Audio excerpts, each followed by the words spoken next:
20 नवंबर सन 1979 Saudi अरब के शहर मक्का मुअज्जमा के अंदर फज्र का वक्त होता है।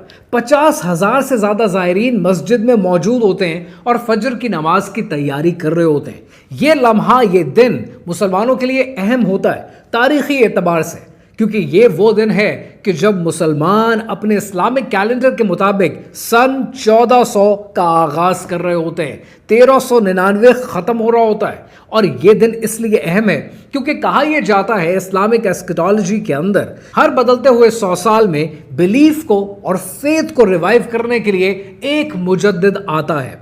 और इसी एस्केटोलॉजी का फायदा उठाते हुए 300 से 600 दहशतगर्द मस्जिद अल हराम का मुहासरा कर लेते हैं। इनके पास राइफल्स हैं, पिस्टल्स हैं, गन्स हैं और ये मस्जिद में एंटर होते ही मस्जिद के तकरीबन 40 दरवाजों को बंद कर देते हैं। 2 पुलिस ऑफिसर्स को मार देते हैं। मस्जिद के मीनारों के ऊपर स्नाइपर्स को अपॉइंट कर देते हैं और मस्जिद में मौजूद मुसलमानों को यरगमाली बना लेते हैं। जैसे इनके हाथ में लाउड स्पीकर का कंट्रोल आता है, ये अनाउंस करते हैं कि हमारा पहला मुतालबा ये है कि मोहम्मद अब्दुल्ला अल कहतानी को इमाम वक्त और इमाम मेहदी माना जाए। सऊदी अरब से बादशाह को खत्म किया जाए, यूएस को तेल बेचना बंद किया जाए, वेस्टर्न सिविलियंस को डिपोर्ट किया जाए और हर वो इनोवेशन जो सऊदी अरब में आ रही है उसका खात्मा किया जाए।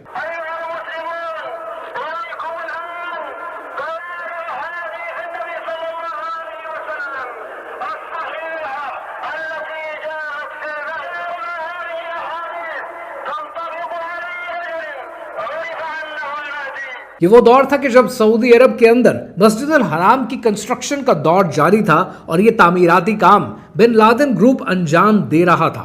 जैसे ये दहशतगर्द मस्जिद अल हराम का मुहासरा करते हैं, ये तमाम कम्युनिकेशन लाइंस को कट कर देते हैं। लेकिन कम्युनिकेशन लाइंस के कट होने से पहले बिन लादेन ग्रुप का एक एम्प्लॉई सऊदी हुकूमत को ये इत्तला देता है और ये इत्तला सऊदी हुकूमत के लिए किसी सरप्राइज से कम नहीं थी, क्योंकि सऊदी हुकूमत ने यह सोचा भी नहीं कभी कि कभी कोई दहशतगर्द मस्जिद अल हराम का मुहासरा कर सकता है। कहानी क्या है, आइए समझते हैं।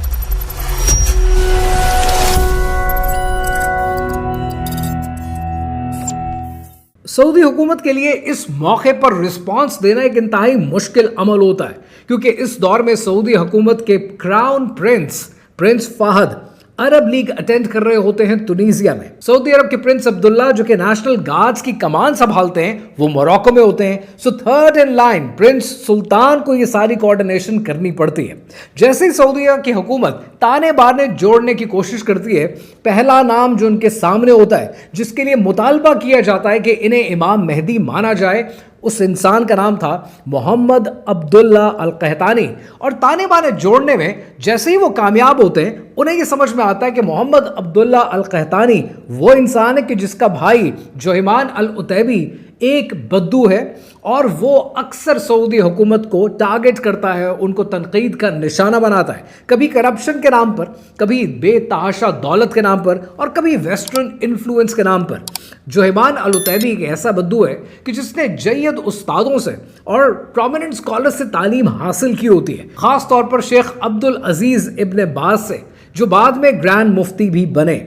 सो पहला काम सऊदी हुकूमत क्या करती है कि वो शेख अब्दुल अजीज इब्न बाज से फतवा जारी कराती है कि मस्जिद अल हराम की हुर्मत को पामाल करना अपने सियासी मकासद के लिए बेकार है, गलत है, गैर इस्लामी है और हराम है।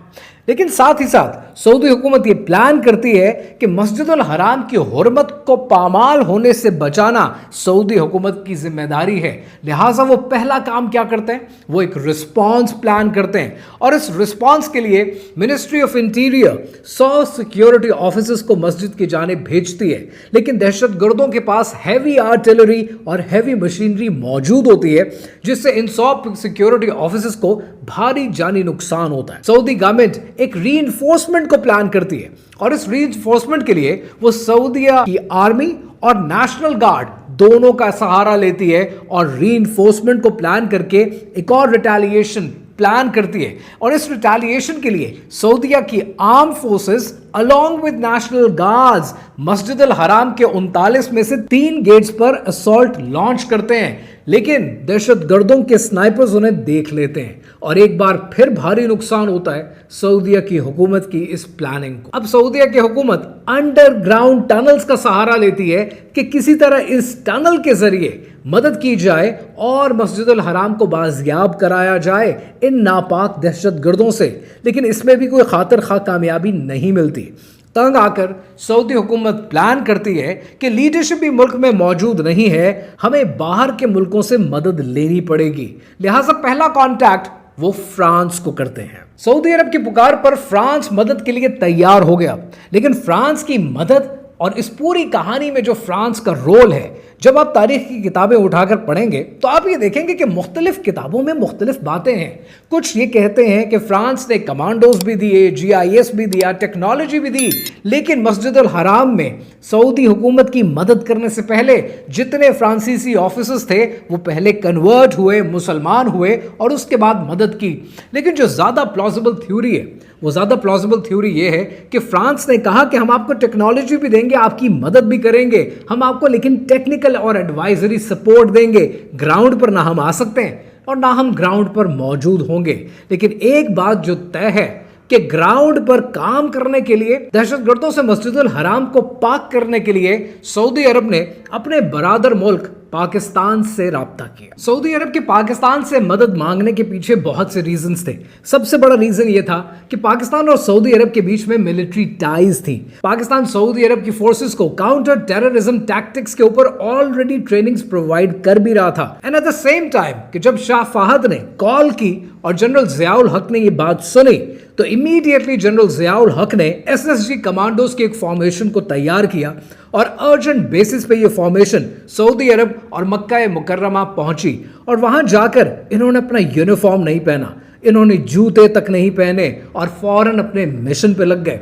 फॉर वन सिंपल रीजन, क्योंकि मस्जिद अल हराम की सैंक्टिटी, उसकी हुर्मत और उसकी इज्जत वो पामाल नहीं होनी चाहिए। और इन SSG कमांडोज ने अपनी जान पर खेलकर मस्जिद के एक एक कोने से, एक एक कमरे से अपनी स्ट्रेटेजिक ट्रेनिंग के तहत एक एक दहशतगर्द को पकड़ा, कितनों को मारा, कितनों को गिरफ्तार किया। पाकिस्तान के SSG कमांडोज की जो खिदमात उन्होंने सऊदी हुकूमत को दी, उसके नतीजे में अल कहतानी को वहीं मौके पर मार दिया गया। जोइमान अल उतैबी को उसके 68 दहशतगर्दों के साथ गिरफ्तार किया गया और फिर बाद में इन दहशतगर्दों को 9 जनवरी सन 1980 में सऊदी हुकूमत ने सऊदिया के मुख्तलिफ शहरों में इनके सर कलम कर दिए और इस नासूर को हमेशा हमेशा के लिए मिटा दिया। सऊदी हुकूमत और पाकिस्तान के इन टाइज को अगर आप इंटरनेट पे सर्च करने की कोशिश करेंगे तो आपको बड़ा कुछ मिलेगा, लेकिन एक पर्टिकुलर जेस्चर है जो अगर आप ढूंढेंगे तो आपको शायद इंटरनेट पर मिल जाए,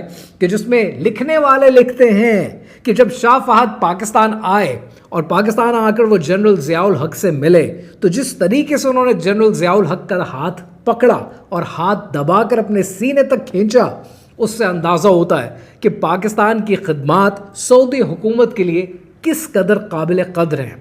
आज मुसलमान लाखों की तादाद में उम्रे और हज के लिए सऊदी अरब जाते हैं और सऊदी अरब के अंदर ये जो उम्रे और हज की सिक्योरिटी है, ये बड़ा सेंसिटिव मैटर है, बिल्कुल उसी तरह जैसा ये 1979 में था, क्योंकि मक्का मुकर्रमा की और मदीना मुनव्वरा की हिफाजत करना, उसकी हुर्मत को कायम रखना, हिजाज मुकद्दस की हिफाजत करना सिर्फ ये दीनी फरीज़ा नहीं है सऊदी हुकूमत के ऊपर।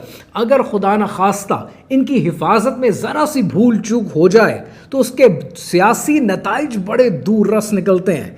आज सऊदी अरब के अंदर उम्रे और हज को लेकर जो सिक्योरिटी प्रोवाइड की जाती है वो मिनिस्ट्री ऑफ इंटीरियर की तरफ से भी की जाती है, वो स्पेशल फोर्स फॉर हज एंड उमरा सिक्योरिटी की तरफ से की जाती है, और वो general authority for the affairs of grand mosque and profit सल्लल्लाहु अलैहि वसल्लम मॉस्क, ये पूरी टास्क फोर्स मौजूद हैं। और ये सब टास्क फोर्स AI एल्गोरिथम की बेसिस पे, GIS ड्रोन्स की बेसिस पे और क्राउड ट्रैकिंग की बेसिस पे आज इंश्योर करते हैं कि मक्का मुकर्रमा और मदीना मुनव्वरा इनका तक़द्दुस कभी पामाल ना हो, इनकी हमेशा हिफाजत रहे और इनकी हिफाजत हमारी जानों से ज्यादा अहम है। आज अगर आप पाकिस्तान को उठाकर देखें तो पाकिस्तान के अंदर करप्शन नेक्स्ट लेवल पर है। انفلیشن آسمان کو چھو رہی ہے, F D I foreign direct investment ہمارے ملک میں اتنی تعداد میں آتی نہیں ہے, تعلیم کا کوئی حال نہیں ہے, صحت کا کوئی معیار نہیں ہے.